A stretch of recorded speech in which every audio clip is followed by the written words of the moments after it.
Right guys, bog standard 2 litre Pinto. We all know they come with one of these, 32, 36. Is it worth fitting a pair of 40s? And is it madness to fit a pair of 45s? As part of a series of articles for Classic Ford magazine, I dyno tested all 3 sets of carbs on a bog standard 2 litre Pinto. I can now bring you the results.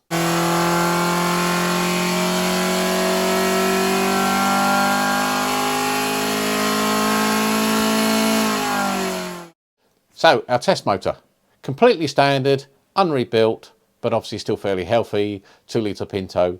It recorded 107 brake horsepower and 127 pound-foot torque. Because when you overlay several graphs, it just looks a big mess, I'm going to turn the torque off and we're just going to look at the power. Now in red, I've overlaid a pair of 40 DCOEs fitted with 32mm chokes. If you look at the graph low down up to about 4,000 RPM, there appears to be a slight loss, but the scale of the graph makes that loss look a lot bigger.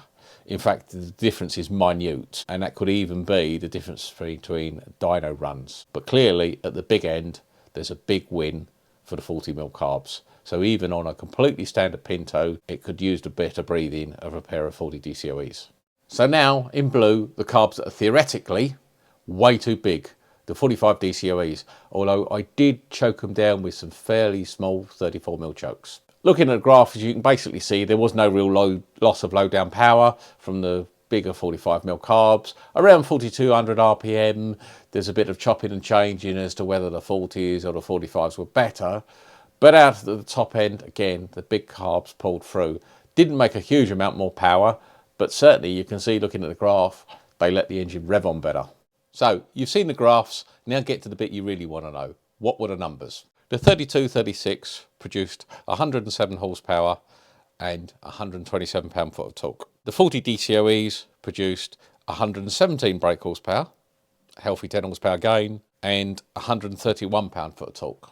At 129 pound-foot, the 45s didn't quite match the peak torque of the 40s, but at the big end, stormed away, extra 3 horsepower, 120 brake horsepower, which isn't bad on a totally standard engine. Coming soon is this test repeated with a modified head and cam. If you don't want to miss it, click subscribe, get the notifications, ring the bell.